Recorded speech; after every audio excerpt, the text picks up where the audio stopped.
Bismillahirrahmanirrahim. Bismillahirrahmanirrahim. Alhamdulillahirabbil alamin arrahmanir rahim maliki yaumiddin iyyaka na'budu wa iyyaka nasta'in ihdinas siratal mustaqim siratal ladzina an'amta 'alaihim ghairil maghdubi 'alaihim waladdallin. Amin. Bahasa Indonesia saya coba buat ini. Bahasa Indonesia aja ya biar semua bisa. Pertemuan kita kajian di pagi hari ini seputar sholat yang diperkenankan dalam keadaan tertentu. Dalam Al-Quran surat Al-Hajj ayat 78 Allah berfirman, wa ma ja'ala 'alaikum fid-din min haraj. Allah tidak menjadikan atas kalian semua dalam urusan agama min haraj, kesulitan, keberatan. Jadi dalam ayat ini aturan Islam itu sebenarnya tidak memberatkan dan tidak menyulitkan. Yuridullahu bikumul yusra wa la yuridu bikumul usra. Allah tidak menghendaki kesulitan dalam melaksanakan aturan Allah, tapi justru Allah menghendaki kemudahan dalam pelaksanaannya.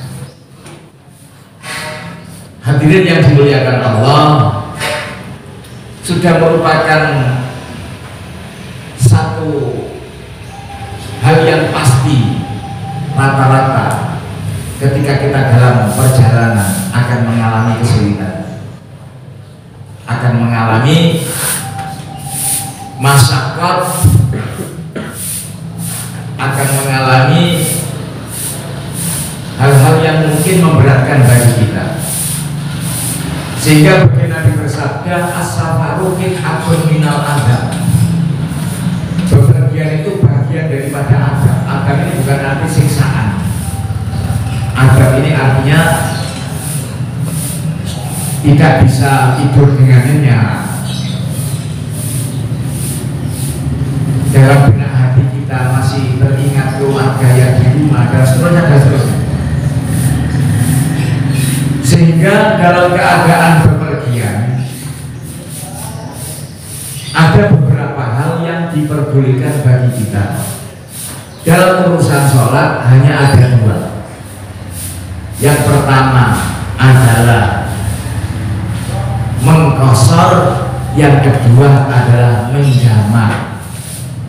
Mengqashar itu didiskon, ya, mendapatkan potongan yang semestinya 4 rakaat menjadi 2 rakaat, itu namanya qashar. Jamak artinya merapel, 2 sholat dijadikan 1, itu namanya jamak. Meskipun demikian, dalam pelaksanaannya kita harus mengikuti syarat-syarat yang ditetapkan di dalam Al-Quran dan di dalam hadis yang telah diterjemahkan dan dijelaskan oleh para ulama. Yang pertama, sholat itu bisa diqashar. Hanya sholat yang jumlah rakaatnya 4. Apa saja yang jumlah rakaatnya 4? Zuhur, asar, isya. 3 sholat ini yang 4 rakaat. Sehingga yang 4 rakaat jadi 2 rakaat. Lah yang 3 rakaat tidak boleh diqashar, karena qashar kan didiskon 50%. Masa 1,5. Yang subuh juga tidak bisa diqashar. Kenapa? Karena subuh sudah 2 rakaat. Masa 1 rakaat kebacut, keterlaluan. Jadi yang boleh diqashar hanya sholat rubaiyah, sholat zuhur, sholat asar, dan sholat isya.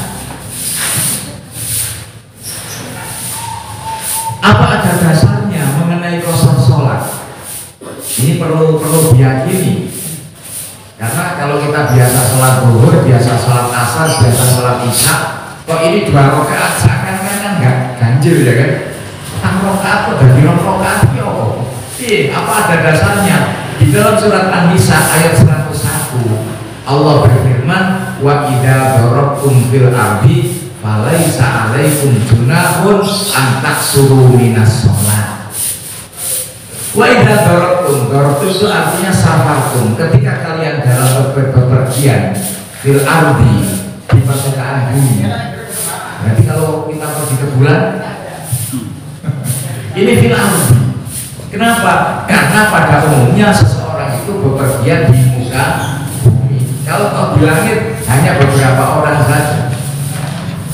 Ketika kalian melakukan perjalanan, falaisa alaikum junahun, tidak berdosa bagi kalian antak suruh minas sholat, sholatnya dikosor. Surat apa tadi? An-Nisa ayat berapa? 101. Itu harus ingat.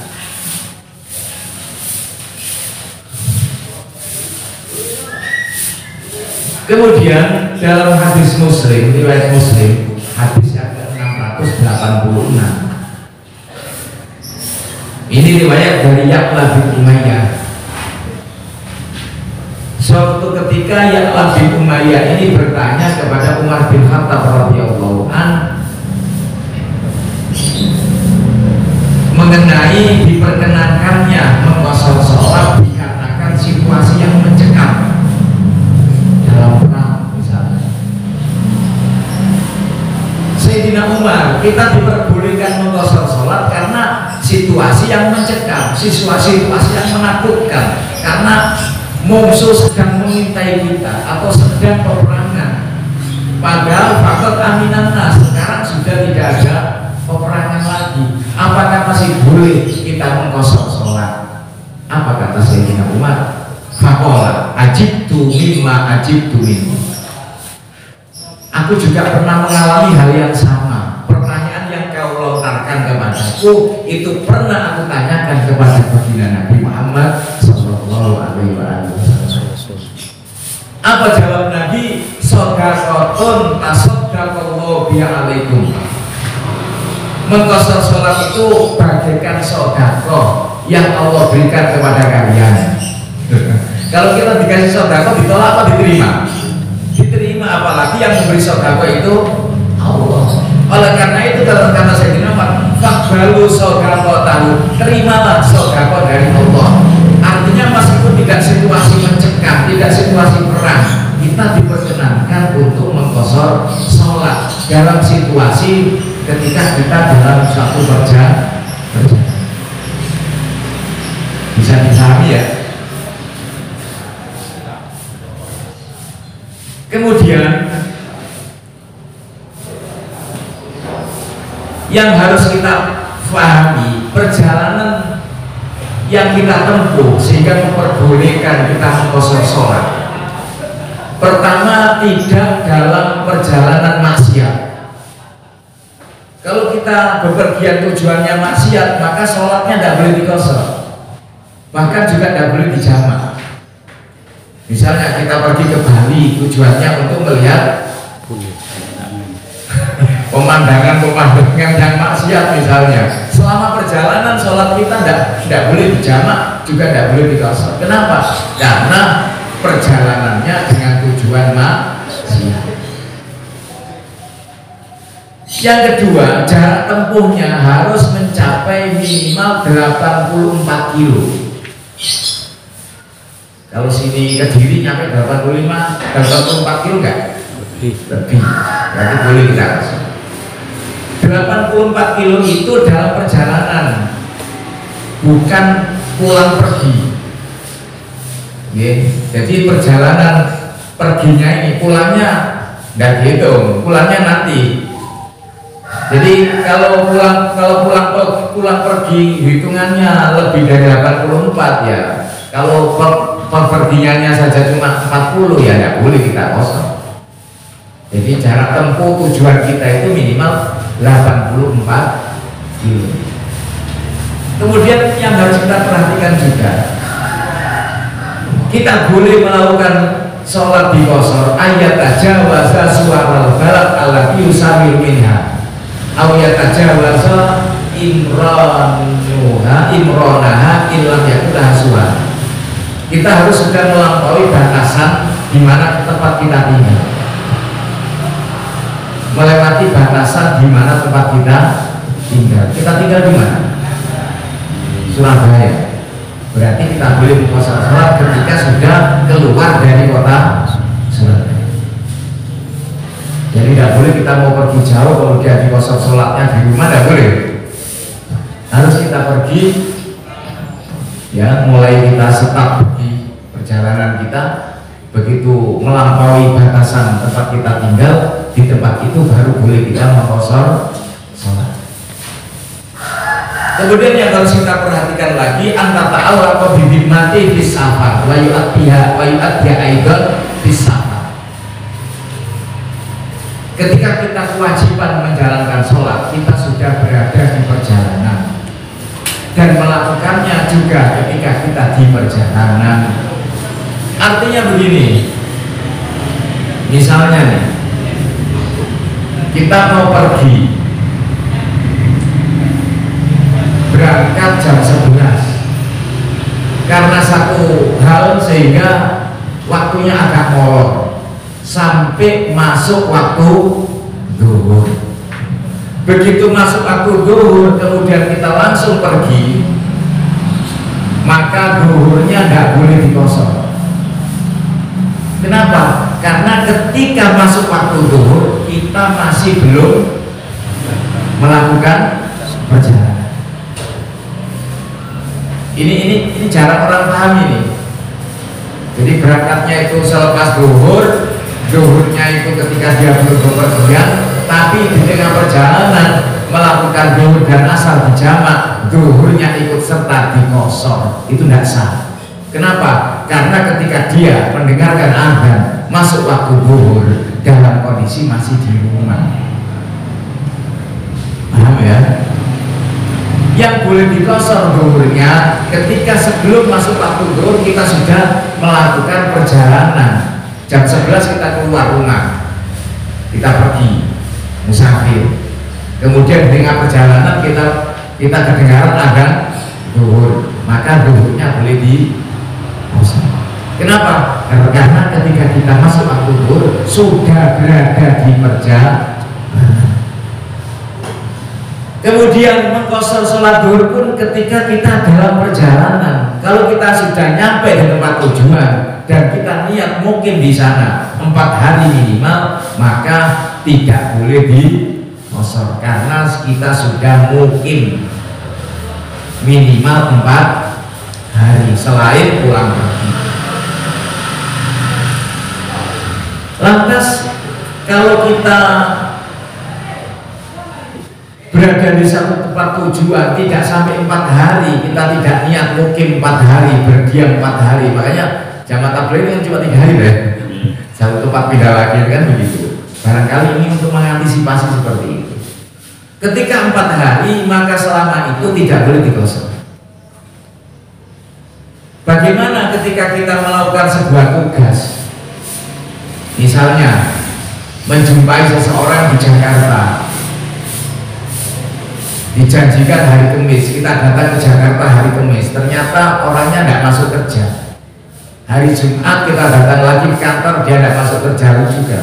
Hari Sabtu libur, hari Minggu, hari Ahad libur, hari Senin ternyata orang ini cuti 3 hari, berarti kan lebih dari 4 hari. Kalau dalam situasi seperti ini, sholat 4 rakaat masih boleh kita qashar asalkan tidak lebih dari 18 hari. Kalau sudah lebih dari 18 hari maka sholatnya sudah tidak boleh kita qashar lagi. Ini sebagaimana ketika hukum Mekah, bagi Nabi datang ke Mekah untuk menyelesaikan urusan-urusan di Mekah, ya kan, selama 18 hari di kota Mekah bagi Nabi melakukan sholat 4 rakaat dengan diqashar, padahal lebih daripada 4. Ketika kita ada urusan belum selesai, belum kelar, itu boleh diperpanjang waktu kita mengqashar sholat sampai 18 hari. Paham enggak? Kemudian yang berikutnya, ketika sholat itu kita qashar, kita tidak boleh makmum terhadap orang yang sholatnya tidak diqashar. Kenapa?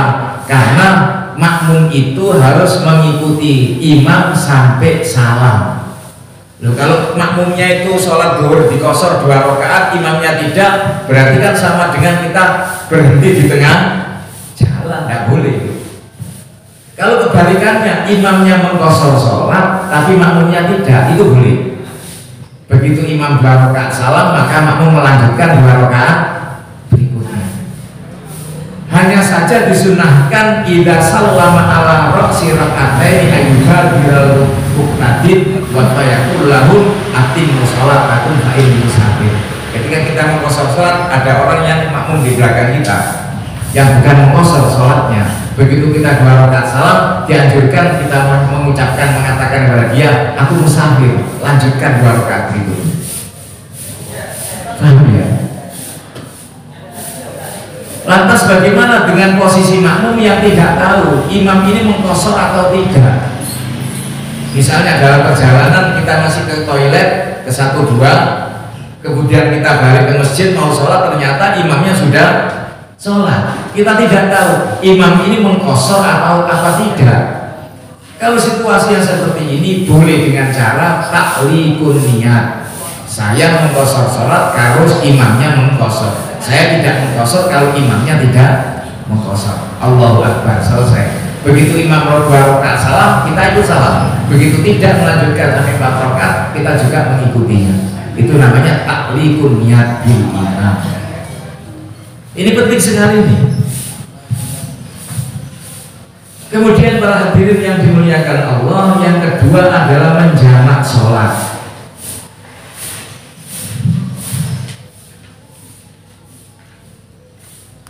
Dalam hadis Bukhari, hadis yang ke-1056, riwayat dari Abdullah bin Abbas radhiyallahu taala anhu, Abdullah bin Abbas mengatakan, karena Rasulullah sallallahu alaihi wasallam yajma'u baina sholati zuhri wal asri idza kana ala dhuhri sayri. Bagi Nabi itu ketika dalam perjalanan menjamak sholatnya zuhur dengan asar. Begitu pula wa yajma'u bainal maghribi wal isya, menjamak antara maghrib dan isya.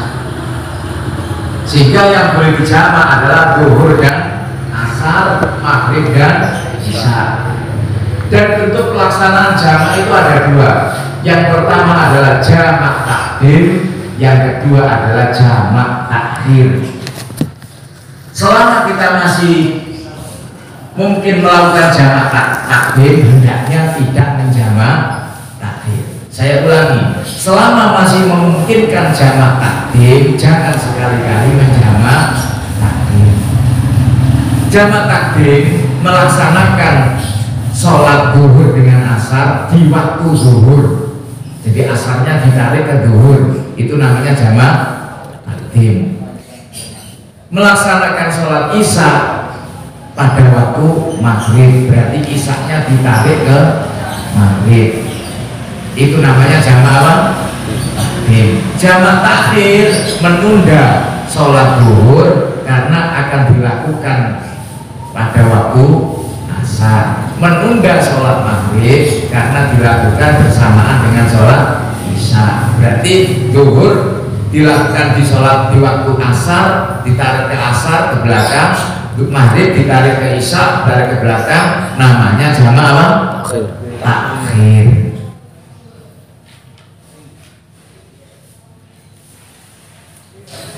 Dalam pelaksanaan sholat itu di jamak, baik takdim maupun takhir, harus dilakukan dengan tertib, ya kan? Dengan tertib. Ini kalau jamaknya jamak takdim, zuhur dan asar harus zuhur dulu baru asar, maghrib dan isya harus maghrib dulu baru isya. Itu kalau jamak apa? Takdim. Tapi kalau jamak takhir, ya kan, tidak harus tertib. Boleh zuhur dulu kemudian asar, boleh asar dulu baru zuhur, boleh maghrib dulu baru isya, boleh isya dulu baru maghrib. Kenapa? Kalau takhir tidak harus tertib, karena waktu asar, karena pelaksanaan zuhur di waktu asar boleh zuhur dulu kalau memang zuhur dilakukan sebelum asar.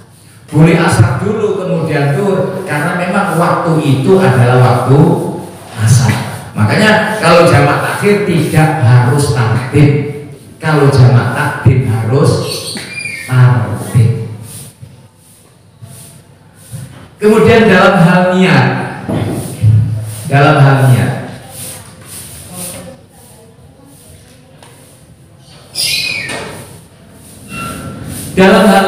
kalau jamak takdim niatnya ketika takbiratul ihram sholat pertama. Jadi asar diletakkan di zuhur, niat jamak takdimnya ketika kita sholat zuhur. Usolli fardhu dhuhri jamak takdimin ma'al asri. Kalau dikosor langsung kosron Allahu Akbar. Ketika sholat asar tidak perlu niat jamak lagi. Ini kadang-kadang orang itu terlalu berlebihan. Ketika sholat zuhur diniati jamak, ketika sholat asar juga diniati jamak. Itu perlu diluruskan. Jamak takdim niatnya pada sholat pertama. Kalau zuhur dengan asar berarti ketika sholat zuhur. Kalau maghrib dengan isya berarti ketika sholat maghrib. Itu niatnya jamak takdim. Kalau jamak takhir niatnya ketika masih berada di waktu pertama. Ketika masih berada di waktu pertama, berarti kondisi belum melaksanakan sholat. Misalnya kita ziarah Wali Songo. Ini bagi teman-teman yang pernah ziarah Wali Songo ya. Nyampe di Tuban biasanya menjelang maghrib. Mulai dari Sunan Ampel, Gresik, nyampe di Tuban menjelang maghrib. Sehingga masuk bis mau melanjutkan perjalanan jam 5 sore. Begitu bis ini berjalan, di tengah-tengah perjalanan terdengar azan maghrib. Begitu masuk waktu maghrib, maka maghrib ini kalau kita lakukan jamak takdim, kita sedang berada di atas bis, tidak memungkinkan misalnya begitu, maka maghrib ditakhir dengan isya. Niatnya ketika masih waktu maghrib. Kalau kita sebagai pimpinan jamaah, para jamaah ini sudah masuk waktu maghrib, kita niati sholat maghrib, dilakukan ditakhir nanti bersamaan sholat isya, begitu. Asalkan waktu maghrib masih ada. Tapi begitu masuk masjid tidur semua, ya kan, ngelilir, bangun baru jam 7:30, berarti waktu maghrib udah habis belum? Udah habis. Nggak boleh maghrib diniati jamak takhir dengan isya karena tidak niat ditakhir. Bagaimana solusinya? Maghribnya dikodok, dan itu dosa. Paham ya? Jadi kalau jamak takhir niatnya untuk mentakhir ketika waktu pertama masih ada. Makanya saya katakan tadi, selagi masih bisa dijamak takdim, jangan sekali-kali dijamak takhir. Itu perlu digarisbawahi. Selagi masih bisa dijamak takdim, jangan sekali-kali dijamak takhir. Kalau memang nggak bisa dijamak takdim, maka kita niati jamak takhir ketika waktu sholat pertama masih ada. Kemudian yang harus kita pahami lagi, sholat kita boleh kita jamak apabila tujuannya jelas. Kalau tujuannya tidak jelas, tidak boleh dijamak. Oleh karena itu, orang yang minggat, tahu minggat apa? Minggatnya apa? Minggat itu bahasa Indonesia apa? Kabur. Orang kabur yang tidak tahu tujuannya, meskipun sampai Jakarta misalnya, selama perjalanan tidak boleh sholatnya dijamak.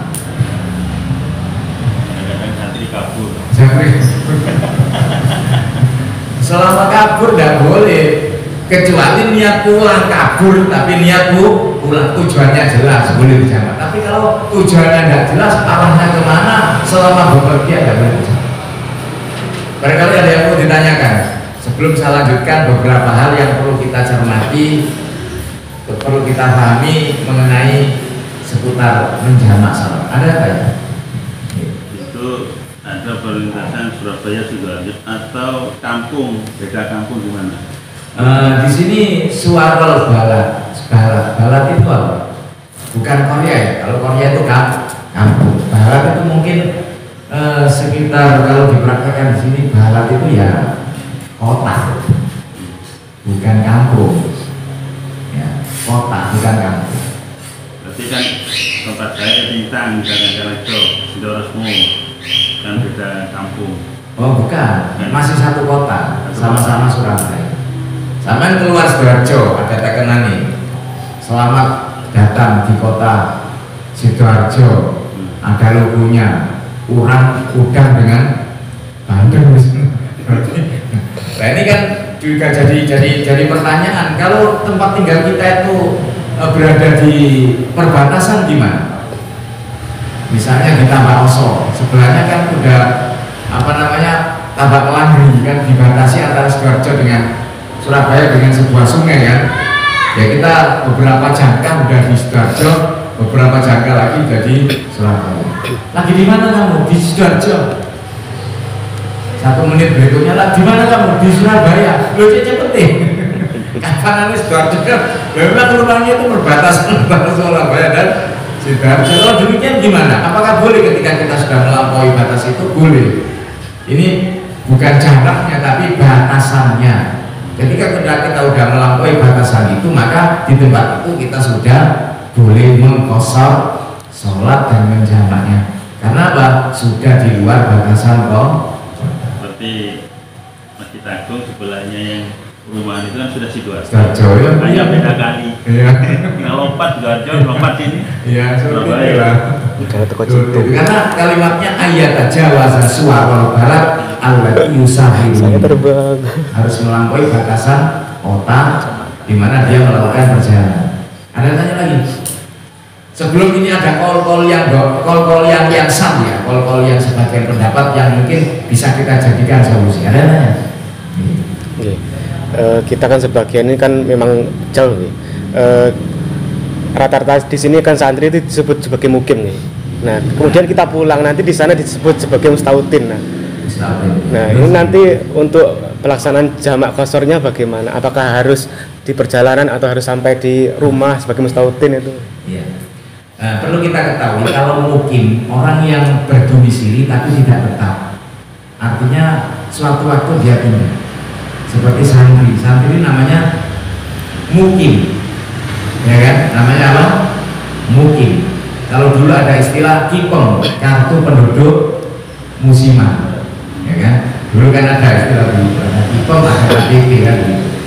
Nah, kalau mustautin orang yang berdomisili tetap, artinya dia tidak akan pindah-pindah tempat itu memang.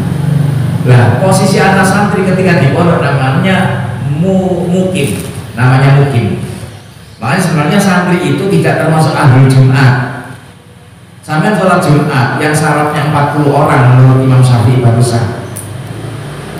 Tapi kalau sampean santri tidak ikut hitungan, yang dihitung itu adalah mustautin. Misalnya sampean sholat di satu tempat semuanya mukim semua, tidak boleh. Di Pondok Sidogiri yang pernah saya tempati dulu di Pondok Al-Falah Peloso, itu dianjurkan yang masuk masjid orang kampung karena dia adalah mustautin. Terus bagi santri nggak boleh takbiratul ihram mendahului daripada mustautin. Karena apa? Kalau kita sebagai mustautin kalau kita sebagai mukim bukan mustautin, takbiratul ihrami mendahului daripada mustautin, padahal yang takbiratul ihram ketika itu sholat belum mencapai 40 menurut mazhab Syafi'i, sholat Jumat kita tidak sah. Begitu. Jadi yang jadi hitungan itu bukan mungkin tapi mustautin. Ini hukum ini, bukan karangan saya, bukan. Ini hukum. Lah bagi santri yang mungkin di pondoknya kemudian pulang ke rumah sebagai mustautin, pelaksanaan sholat jamak dan qashar selama berada di perjalanan. Ketika udah nyampe rumah nggak boleh di qashar, nggak boleh di jamak sholatnya. Karena apa? Dia sebagai mustautin. Ketika nyampe di pondok juga begitu, nggak boleh di jamak, nggak boleh di qashar karena dia sebagai mukim. Mungkin batasan yang tidak boleh menjamak dan mengqashar adalah ketika mungkin minimal 4 hari selain hitungan pulang pergi. Kalau pulang perginya tidak itu tadi itu. Nah, sampai pondok kan tidak 4 hari. Bisa memang rumah keduanya kan begitu. Maka ketika nyampe di pondok sholatnya tidak boleh dijamak, tidak boleh diqashar. Ketika nyampe di rumah juga begitu, tidak boleh dijamak, tidak boleh diqashar. Kenapa? Karena di pondok sebagai mukim, di rumah sebagai mustautin. Cuma bedanya seperti tadi saya katakan, ketika sholat Jumat sampai tidak termasuk hitungannya ahlul Jumat karena sampai bukan mustautin. Tapi kalau di rumah sampai termasuk mustautin. Makanya bepergian di hari Jumat itu bisa makruh, bisa haram. Ini perlu dipahami. Andai kata jumlah ahlul Jumat mustautinnya tidak sampai 40 orang, 40 sampean, terus sampean sebelum Jumatan pergi, sehingga jumlah Jumatannya itu tidak sampai 40 orang, haram sampean bepergiannya, dosa. Kenapa? Karena menurut mazhab Syafi'i yang sholat tidak sampai 40 orang mustautin tadi harus mengulangi sholat zuhur gara-gara sampai tidak hadir. Paham ya? Sampai segitunya Imam Syafi'i. Nah, kita ngaku Imam Syafi'i harus mengikuti Imam Syafi'i. Makanya mohon maaf ya kalau sholat Jumat di masjid ini saya katakan harus mengulangi sholat zuhur. Fatwa saya ini bisa dipertanggungjawabkan. Kalau saya tidak mengulangi sholat zuhur berapa tahun sampai sama dengan meninggalkan sholat Jumat. Padahal 3 kali aja termasuk golongannya orang munafik. Tapi kalau sampean bepergian tidak mengurangi 40 orang, bepergian di hari Jumat, hukumnya makruh. Paham? Itu bedanya antaranya mustautin dan mukim. Makanya kalau mazhab Syafi'i tidak boleh satu kampung ada Jumatan lebih daripada 1. Kalau ada lebih daripada 1, yang paling sah daripada yang lainnya adalah masjid yang lama. Itu ada kitabnya. Makanya kalau kita hati-hati ya sholat di masjid yang lama. Kalau enggak, kita setelah sholat Jumat mengulangi lagi sholat dulu untuk mengantisipasi. Karena ini urusannya sholat ya, nggak main-main. Diterima tidaknya amal ibadah kita ya tergantung daripada sholatnya. Ada tanya lagi? Ini kita kadang-kadang ngisi khotib di Jumatan di kantor. Itu kan gak ada mustautin itu. Kok semuanya kan mukim semua. Itu gimana solusinya? Ya solusi kalau sampai solusinya, makanya mohon maaf ya, saya selalu tidak mau kalau ngimami sholat Jumat di kantor. Kalau di masjid-masjid lama, meskipun amplopnya lebih tebal. Maksudnya di kantor, tapi ada masjidnya. Makanya itu. Dan sholat Jumat itu tidak harus di masjid. Tidak harus di masjid. Ini perlu diketahui. Sholat Jumat tidak harus di masjid. Tapi syaratnya itu yang melaksanakan 40 orang mustautin. Nah, ini terjadi perbedaan pendapat. Saya punya kitab namanya lupa saya kitabnya itu khusus membahas tuntas Jumatan menurut 4 mazhab. Ya, ada 2 pendapat mengenai Jumatan di instansi, ya kan? Misalnya di kampus misalnya. Kan semuanya hari Jumat ini rata-rata kan ya kan bukan mustautin ya kan, mukim. Ada 2 pendapat. Pendapat pertama, pendapat pertama dianggap harus mengulangi sholat zuhur. Pendapat kedua dilihat kalau orang yang kerja itu lebih banyak di kantor daripada di rumah, maka di kantor itu adalah mustautinnya. Paham ya?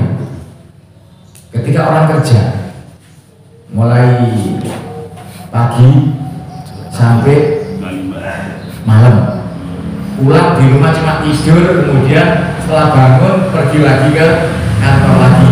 Lebih banyak di mana antara di rumah dan di kantor?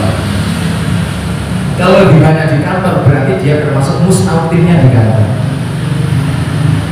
Ini perlu diperjelas ini, karena saya pernah perjalanan ya di sebuah tol, ya saya istirahat di rest area, di situ ada masjid, saya tanya marbotnya, di sini kalau Jumatan, iya Pak Jumatan, dengan bangganya.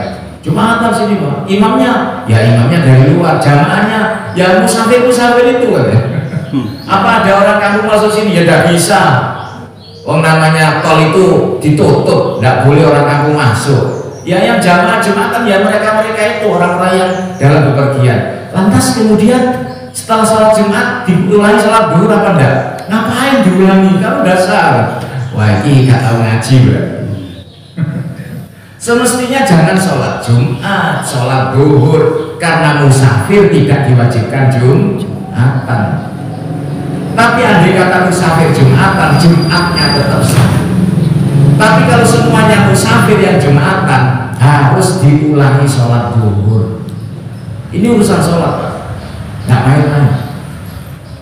Makanya urusan agama itu harus nomor satu. Wa alimun bi ilmihi lam yakmalan mu'abbadun min qabli ubadil akwatan. Orang alim yang tidak menerapkan ilmunya akan disiksa lebih dahulu daripada penyembah berhala. Wa kullu man bi ghairi ilmin ya'malu a'maluhu mardudatun la tuqbalu. Orang yang beramal agama tanpa didasari ilmu tidak akan pernah diterima ibadahnya. Al ilmu bila amalin yakul, al ilmu bila amalin yakun, wal amalu bila ilmin la yakun. Ilmu tanpa amal masih ada, tapi amal tanpa ilmu tidak ada. Sampai jadi orang alim masih punya amal, tetap punya ilmu. Tapi sampai amal ibadah tapi tidak pakai ilmu, tidak ada artinya. Bisa dipahami? Ada yang tanya lagi? Sebelum saya sebutkan kaul-kaul yang bisa kita pakai dalam situasi tertentu. Ada yang tanya? Ini yang di kantor mayoritas hidupnya di kantor bisa dianggap mustahil. Kenapa kita yang ada di pondok setiap hari itu nggak bisa dianggap mustahil? Ini pertanyaan bagus sekali. Nah, kalau kita mengacu terhadap pendapat itu, ya kan, maka kita pun bisa dikatakan mustahil. Makanya fikih itu tidak ada satu, ya kan? Ikhtilafu ummati rahmatun, perbedaan di antara ulama itu rahmat bagi kita. Kenapa? Dengan adanya perbedaan kita mudah untuk menerapkan hukum. Paham ya? Kalau kita kiaskan lebih banyak di kantor itu dianggap mustahil, dan pendapat yang kedua tadi yang saya katakan begitu, berarti sampai di pondok itu sudah dianggap seperti itu. Tapi pertanyaannya, kalau kita mengacu pada definisi, sampai kan di sini tidak selamanya hanya 4 tahun, 5 tahun dan seterusnya. Kalau kantor kan sudah merupakan kayak sampai pindah gitu kan, ya kan? Kalau di sini kan sifatnya numpang kan, kalau di kantor kan terus itu perbedaannya seperti itu. Akan tetapi dalam hal fikih, kalau kita masuk ranah fikih itu begitu. Bersentuhan kulit laki-laki menurut Syafi'i membatalkan wudhu. Coba kalau kita praktekkan ketika kita tawaf, kita tidak akan pernah selesai tawaf kita karena tidak mungkin tidak bersentuhan. Sehingga kita memakai pendapat selain Syafi'i boleh. Boleh. Begitu pula hal-hal yang lain. Hanya saja, ya kan? Kalau kita Syafi'i harus mengikuti Syafi'i. Dalam situasi tertentu boleh kita menggunakan madzhab lain. Tidak boleh kita al-fiqh mencampur adukan madzhab. Di fiqh sing enak-enak toh, yang enak-enak toh dipakai. Tapi enggak, seperti sampean beli makanan siap saji. Masak makanan cepat saji kan ada paket A, paket B dan seterusnya. Setiap paket itu kan ada kelebihan dan ada kekurangannya. yang nggak boleh sampai ambil enaknya toh. 3 paket apa dengan paket B misalnya. Paket A minumannya besar tapi ikannya kecil. Paket B ikannya besar tapi minumannya kecil. Sampai ambil paket yang ayamnya besar dan minumnya juga besar. Nggak pakai paket sama Pak berarti. Kalau paket itu seperti itu. Kalau kita wudhunya mengikuti Syafi'i, berarti batalnya pun mengikuti Syafi'i. Kalau kita batalnya mengikuti Hanafi, wudhunya pun kita mengikuti Hanafi. Nggak boleh kita wudhunya kayak Syafi'i, batalnya mengikuti Hanafi, tidak boleh. Itu namanya mencampur adukkan mazhab. Harus satu rangkaian, satu bagian. Paham ya? Kalau kayak Anda sih, nggak di kampus, nggak di kantor, banyak kan habis itu dipakai apa kira-kira?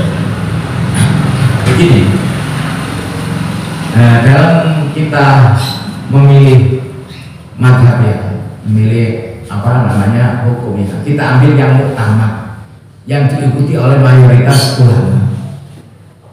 Tapi kalau dalam situasi tertentu kita boleh mengikuti kaul yang dhaif. Paham ya? Makanya ini kita nyambung saja dalam kitab Buhyatul Mustarsyidin. Kemudian di sini ada satu keterangan faidatun lana qaulun bijawazil jam'i fis safaril qasim. Ada satu pendapat boleh menjamak sholat dalam perjalanan pendek. Sampai ke Pasar Turi, sholatnya dijamak boleh.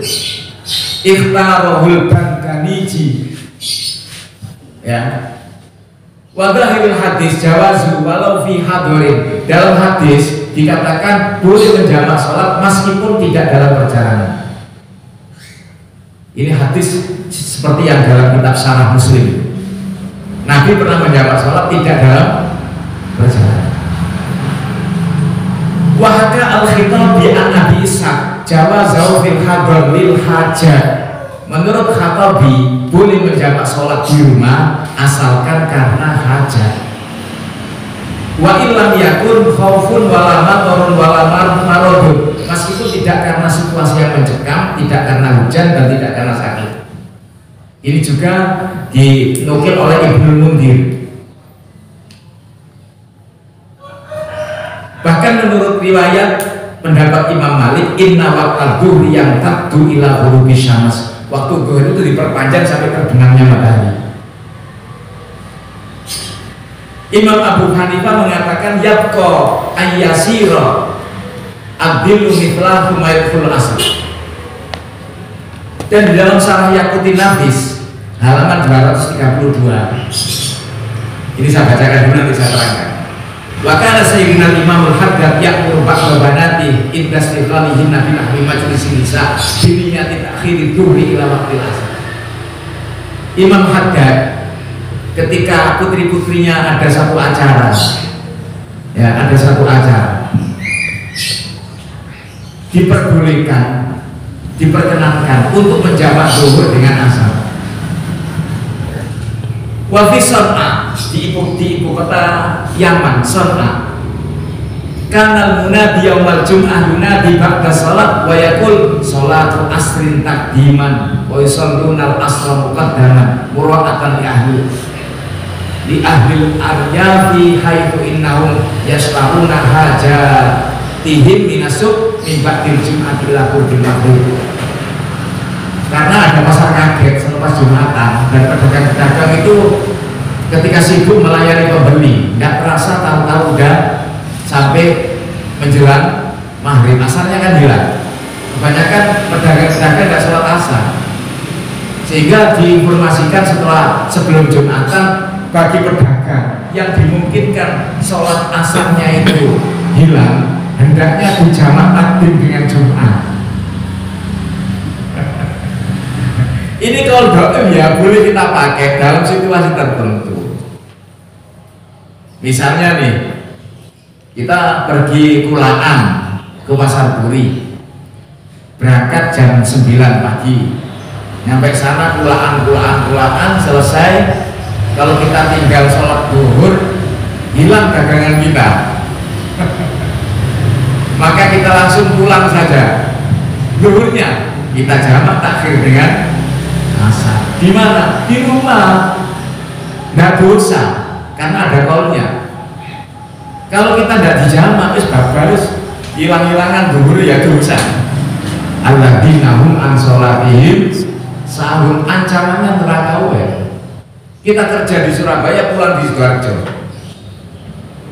terjebak macet setiap hari. Maghribnya di jalan, gimana nih? Salat maghribnya, begitu masuk adzan maghrib, nggak mungkin masa mobilnya diletakkan kemudian kita sholat. Bagaimana solusinya? Dijamak aja, maghribnya dengan isya. Nanti setengah sholat nyampe di rumah, ya kita mandi untuk sholat maghribnya ditakhir dengan isya, tidak dosa. Selama niatnya itu ketika waktu maghrib masih ada, seperti yang saya katakan. Ini pelajaran ini mahal sekali, jarang orang tahu. Ini referensinya bukan satu kitab. Termasuk juga seorang dokter mengoperasi pasiennya, mulai ngoperasi jam 5 sore, kemudian masuk maghrib belum selesai, nanti selesai jam 8. Masa break dulu sholat maghrib, tinggal sholat maghrib kembali pasiennya sudah wassalam. Maghribnya gimana? Maghribnya dijamak takhir. Atau mungkin operasinya selepas maghrib. Nanti kalau selepas operasi penat, akhirnya gimana? Isaknya ditarik ke maghrib jamak takhir. Atau mungkin orang yang punya hajat, ya kan, acara resepsi di gedung misalnya begitu. Biasanya berangkat ke gedung itu acara resepsi pernikahan sebelum maghrib. Apalagi kemanten ini ditoto. Ditoto, mau usah ditoto terus wudhu ya apa? Wong mik api larang ya. Selepas sholat asar dirias, setelah dirias berangkat ke tempat pelaminan. Maghrib, masa break dulu sholat maghrib pakai baju pengantin. Terus bagi yang punya hajat ini kan sibuk ini. Gimana caranya? Dijamak saja. Maghribnya dengan isya, asalkan diniati jamak takhir, tidak dosa. Kemudian ada perhitungan lagi, termasuk maksiat enggak? Kalau maksiat tidak boleh. Kalau maksiat tidak boleh ya. Pertanyaannya duduk di pelaminan itu maksiat apa enggak, gitu aja. Kalau termasuk maksiat tidak boleh. Kalau tidak maksiat tidak apa-apa. Ada yang tanya lagi? Ya. Mengenai pengkiasan yang sebagai mustautin tadi, katakan tadi kan santri memang tidak bisa disebut sebagai mustautin karena memang tujuannya untuk belajar sementara. Nah, kemudian untuk orang yang bekerja di situ memang mungkin sudah kerja tetap dan ingin menetap di situ. Nah, lalu bagaimana status orang-orang yang kerjanya kontrak dan ingin hanya beberapa waktu saja, dan seorang santri yang di situ ingin tinggal selamanya di pondok? Ya hukumnya seperti itu loh. Kalau ingin selamanya diam di pondok ya namanya mustaqim. Ya kalau hanya sebatas biasanya apa yang praktek kerja itu namanya apa? PKL ya. Atau magang. Nah itu baru namanya mukim. Dan ini dalam kitab fikih ya. Kalau sampai ingin luas ya pembahasan masalah ini, sampai baca kitab tulisan Al-Ustaz Dr. Wahda Az-Zuhair dalam kitabnya Al-Fiqhul Islam Sa'adilatuh. Kalau tidak punya, saya punya kitabnya. Bisa dipinjam nanti. Nah ini penting sekali. Saya kan tinggal mendengarkan ini enak kan. Dapat berapa kali baca, kalau saya baca semalam-malam. Ada tanya lagi? Ya, kalau udah mudah-mudahan jadi keterangan yang manfaat kita. Ya Rabbana, ya Rabbana, ya Rabbana, ya Rabbana, ya Rabbana, ta'alana, kahul wa qawul wa muni ajil li rabbi wa nazal, anta rahimun lam tazal, من غيرك يا عز وجل ربك فينا شر العباد وخذهم وبتدا واجعلهم لنا فدا وعبرة للناذرين يا رب شتت شملهم يا رب فرق جمعهم يا رب قلل عداهم واجعلهم في الغابرين ولا تبلغه مراد ونوره تسبي راحات بكفى يا عين صاد في الحال ولو خائبين وشر كل مكير وخائن وغادر وعين وساخر وشر كل المؤذين معتاد وغصيب ومختار وكاذب وفاجر وعائب وحاسد وشامت يا ربنا يا ربنا يا ذا البهاء وذا السنا وذا العطاء وذا الغنى أنت مجيب سائلين يسر لنا أمورنا واشرح لنا صدورنا واستر لنا عيوبنا فأنت بستر قامين واغفر لنا ذنوبنا وكل ذنب عندنا وامنن بتوبة لنا أنت حبيب التائبين بجاه سيدنا رسول والحسنين والبتول والمرتضى بالفخر وجاه جبريل الأمين ثم صلاة وسلام على النبي خير الأنام وآله الغر الكرام وصحبه والتابعين. سبحان ربك رب العزة عما يصفون وسلام على